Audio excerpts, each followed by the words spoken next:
Welcome back, everyone. Today we've got something exciting, another item sent in by Viotek, and that is going to be this GFI27DBXA monitor. So we've got 180 Hz, 144p panel, and I believe this is an IPS panel as well. Got some decent marketing on the box, so I'm not going to show you the side because my address is on there. We've got on this side, it says the monitor, 1 power cable, 1 display port, 1.2 cable, 1 user manual, designed in the USA, assembled in China. Pretty standard stuff. On this side, we've got a list of what ports there are. Display port, audio, HDMI, contrast is listed at 1000 to 1. That looks like a sticker. So I wonder what was the previous contrast ratio that they had to correct.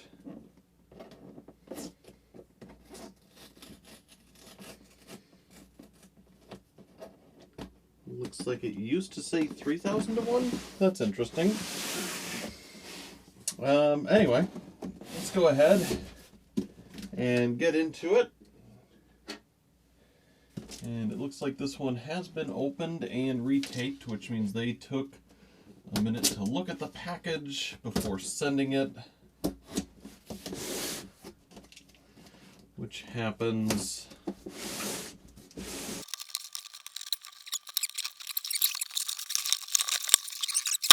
well.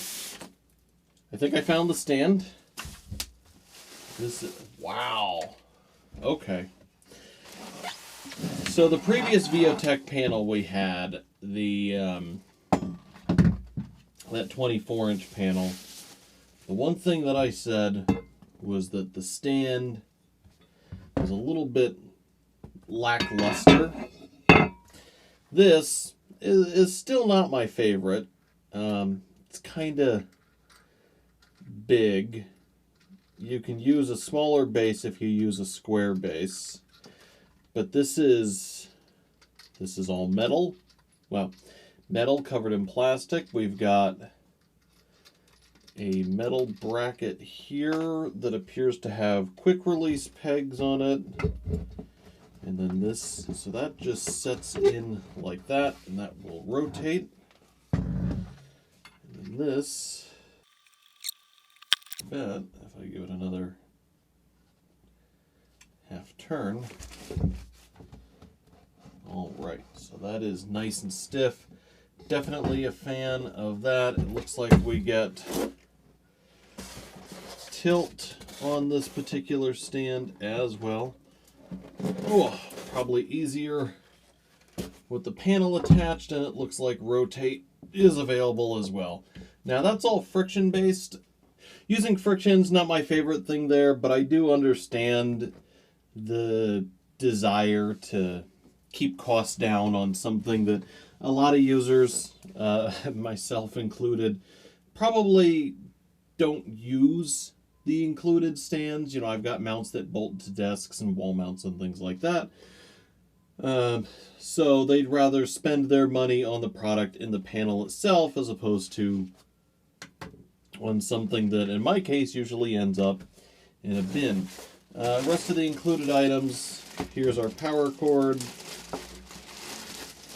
There is our display port cable. This appears to be a locking style, which is good.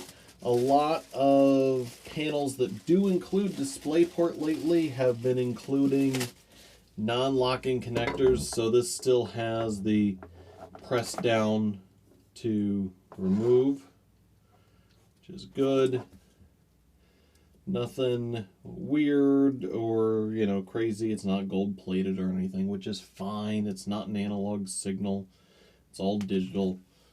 Cable appears to be about 5 foot in length. So, not a 6 foot cable, which is okay.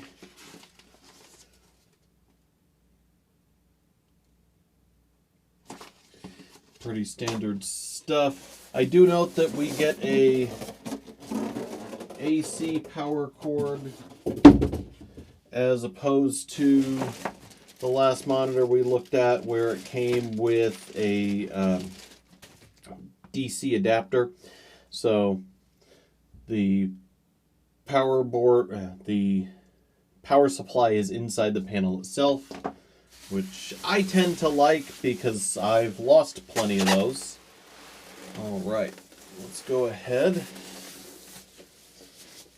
and get this out of the way.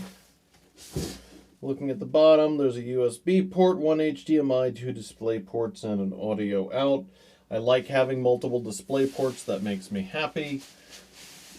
Oh.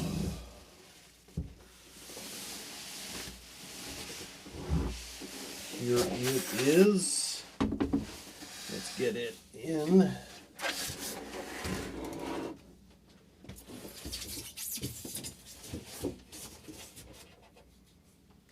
That is absolutely beautiful. And you know what we're going to do?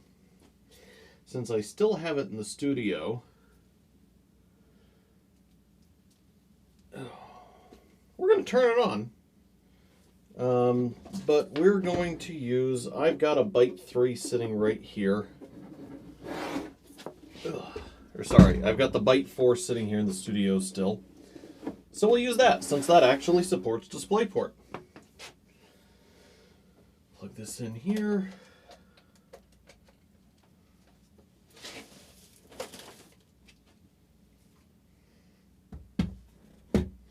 So there's a power LED on the bottom. I'm not a fan of this. So there's one blue LED right there. I'm also not a huge fan of the... oh, I'm going to have to clean that off. They've got this little joystick for the control on the back, which, I mean, works, but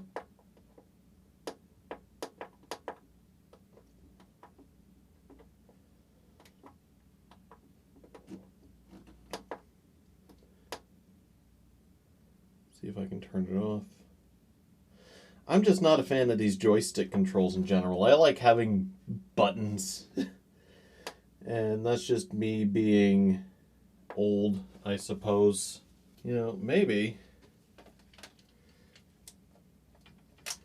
instead of the way I did do it, I should do the review, or I should show additional footage the next time it's on camera of the Byte 4. Like this, I've got this great big 27-inch panel, and this thing, I bet it's going to look fantastic on camera. Although, I do like the P16C that I did use as a studio panel because of how easy it is to store in here. Now, one thing I don't expect to happen is I don't expect this to show up at 180 hertz on the Intel integrated graphics. I simply don't think the Intel HD graphics actually supports that. But man, those colors, those look good. Does this say... I feel like this is an IPS panel. Looking at the color shift, I'm not getting... Yeah, 27-inch IPS. Okay. So, somebody missed when they put the sticker in the manual. Contrast ratio is 1,000 to 1, not 3,000 to 1. Response time is 3 milliseconds. Okay. Power consumption's 45 watts, which I believe it is at about 40 watts right now. Yeah, I don't have the external SSD attached, so it doesn't actually have the storage it needs for most of the games we played, actually. I think Minecraft was the only one that I put on the internal storage.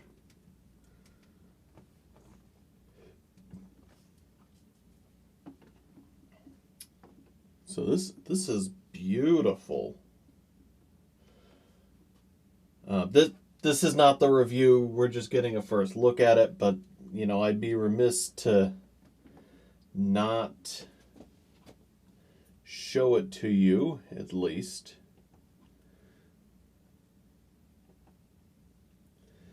Came in.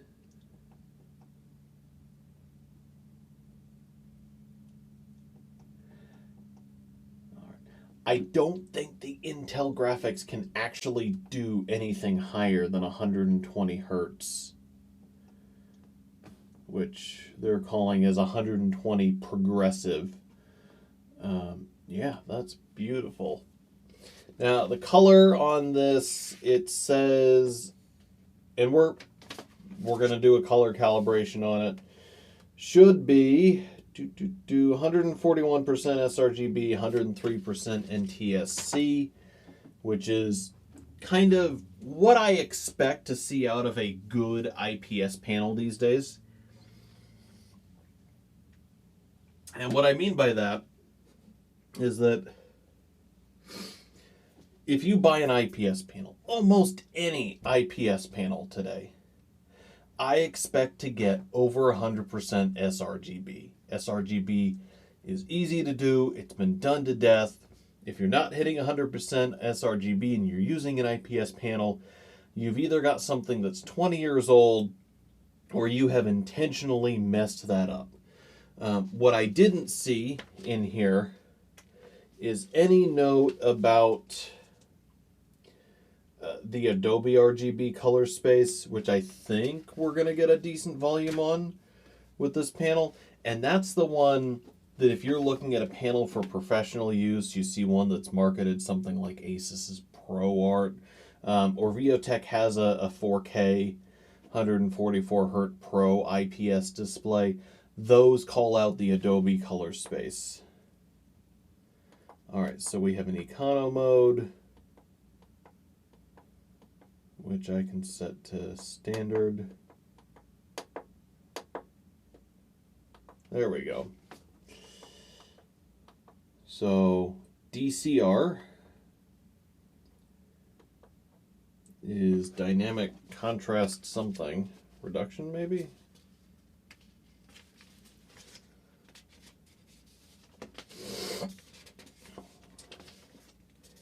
Basic operation.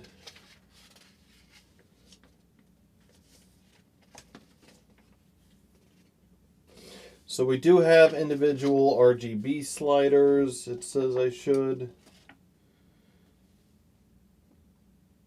Come on. No, I don't want a game cursor on screen.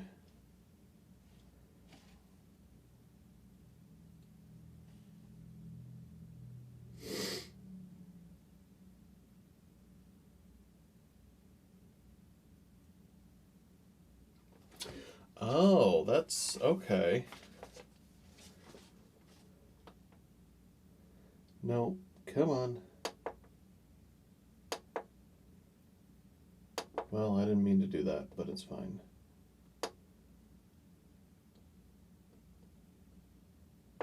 There we go. Okay. So we've got, input source selection, which is normal. Under the color settings here, we can set our color temperature and our individual red, green, and blue sliders.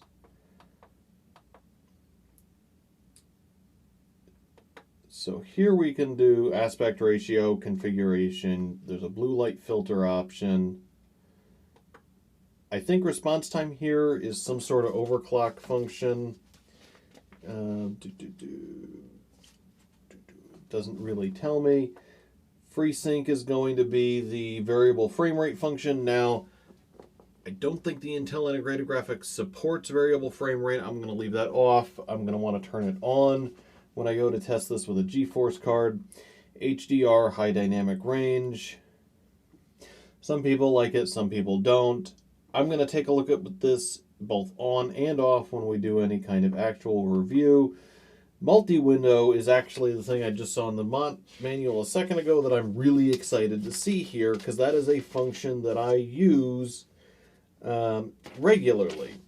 And what that does is it gives me 3 modes here. So there's a picture and picture, which would... There's a picture and picture, which would show you your main system and then something that's attached to one of the other inputs, typically in a corner. A picture by picture, and it's got a 2 window and a 3 window. And I'm going to have to attach some things to see how they tile those. They can do it vertically, they can do it horizontally, they can do various subsections. On my main panel, I've actually used the picture and picture and picture by picture functions when reviewing mini PCs, because what I had done in my old recording location was I would set my main desktop to record, I'd do an HDMI loop through, and I'd use the picture and picture function so I could see my desktop doing the recording while I'm using the PC I'm actually reviewing in a corner of the screen. So that's a fantastic function that I have not seen in many other panels, and I'm really excited to see that at the price point that this is at. All right, so let's just fire up something, and I don't anticipate this to run super well, since, I mean, 1080 was okay, 1440 is actually going to be really pushing it, but let's fire up Minecraft so I get something nice and colorful on the screen. Also, one thing I have noticed is that I don't hear or see sound out of the panel.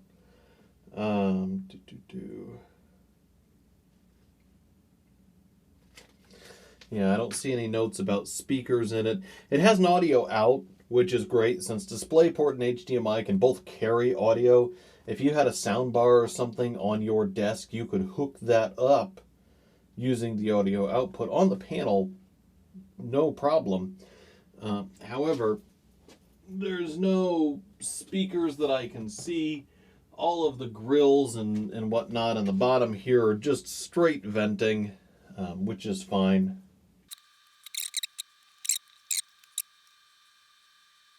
All right.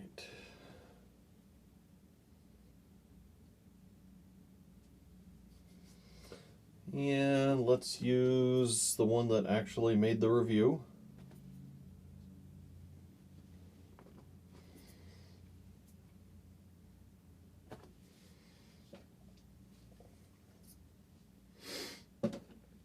Oh.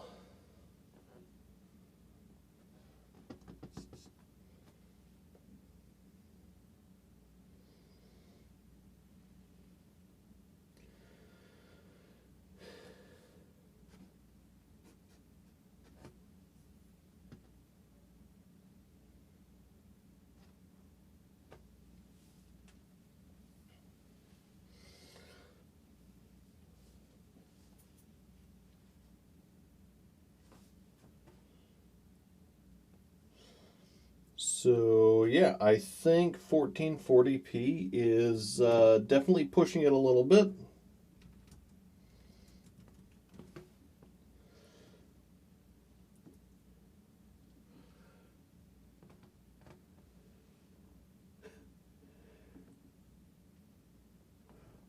Although look at it rebound once the world is loaded.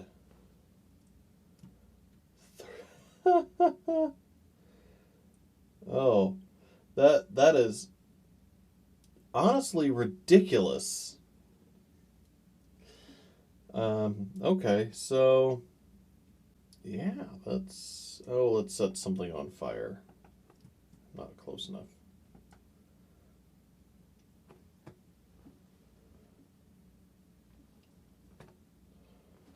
Everything is vibrant and clear, and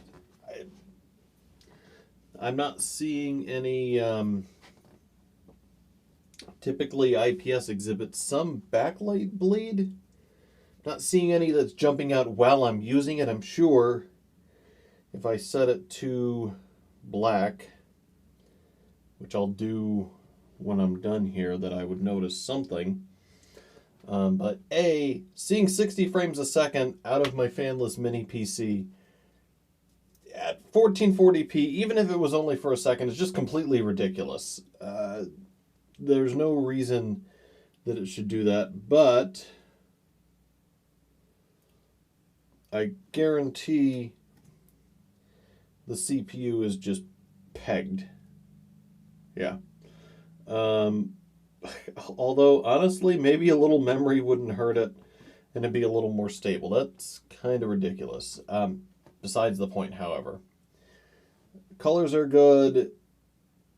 Frame rate, I mean, I've got it set to 120 hertz, which is not the 180 that it's capable of, but things look and feel smooth.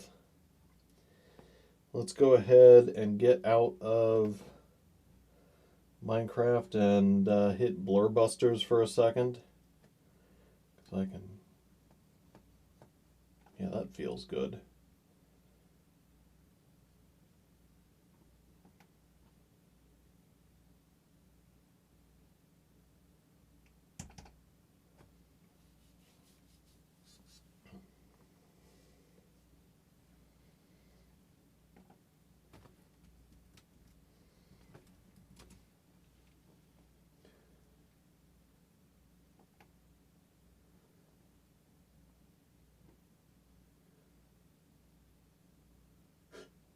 Well, the browser is stuttering, but the UFO at 120 hertz looks perfect. All right.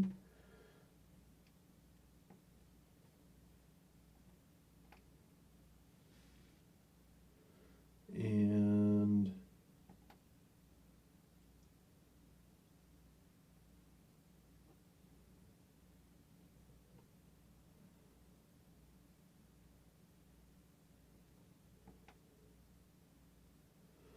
not seeing any evidence of the strobing backlight.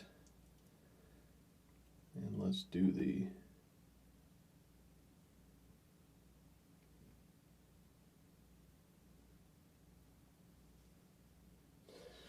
So, thinking browser frame rate varying too much. Yeah, that's kind of what I anticipated. This is not the system that's ideal for that. Not quite enough horsepower. But anyway, this is just an unboxing and a first look. I think the last thing to do is put it on the stand and see how hard that is, and then go through a few closing thoughts on this. I've got a couple.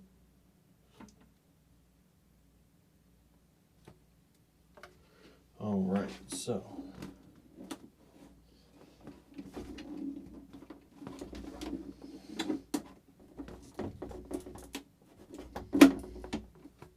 that is a stiff DisplayPort cable. So this, if I'm not mistaken, will basically just set down and then tip back onto this stand.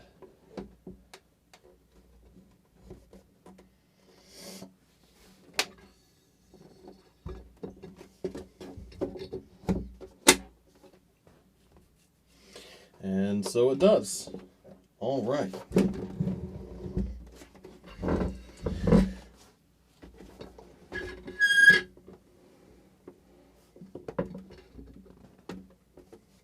Good tilt. Not as much down as I would have liked, but good up. And rotation, not a problem. I definitely like seeing rotation available on IPS panels because it's a feature that I use with them. So where that leaves me with this is kind of, I don't know, a little bit of a conundrum. $299, first glance, haven't run it through any gaming tests yet. doesn't seem like a bad price for it. There's a couple of additional features that I would like to have seen, but aren't really the end of the world. So we buy a lot of business panels at work, and one thing that people like in those is the USB hubs. It has a USB port on it, but the USB port is only for firmware updates. So I don't really understand why they bothered. I can't tell you that I've ever actually had a firmware update for a monitor. It's just not something that I think enough people are doing for them to have left the port there. Now, the picture-by-picture and picture-in-picture features are fantastic things to see, and I 100% intend to test that when I do this. The one thing that it's missing for that to really work the way that I've seen that used in a couple of places is a fourth input. Because I 100% have seen people take, not 1440, but 4K panels, plugged 4 devices in, or even 4 outputs from the same video card, set it up picture by picture, quadrant A, B, C, D, and then treated it like they had purchased 4 1080p panels and assigned them in a grid. And this would let you do the same thing at 720p if it had a fourth input, probably a second HDMI. But once again, that's a business user case, and I don't really think that's where this is focused. I feel like if they had done that, they would have had to bring the frame rate down or compromised somewhere else. Maybe the stand wouldn't have had tilt and rotate at that point. So I know I might be asking for a lot, especially at that $299 price point. Now, $299 puts it in direct competition with most of the other gaming monitors out there. I already sent a message to Jay Squibb. We worked with him the last time we had a Viotek gaming panel in. He took it, streamed live with it, answered a bunch of your questions, and hopefully he'll be willing to do that for us again. If you have questions for him that you just want to get out now, go ahead and leave those in the comments below, and I'll make sure to give those to him ahead of time, and hopefully he says yes. Other than that, I think that's it for now. I do want to thank anyone who helps support Pocketables, either via Patreon or our Amazon affiliate links. It's support like that that helps make content like this possible. I do want to thank Electrix for providing our opening and closing themes, and I do want to disclose Viotek sent this panel in as a review sample. We did not purchase this. I mentioned that they sent it to us earlier, but I just want to reiterate, this was sent to us at, cost of the manufacturer. We, however, are not paid for any reviews we ever do. And just finally, thank you for watching.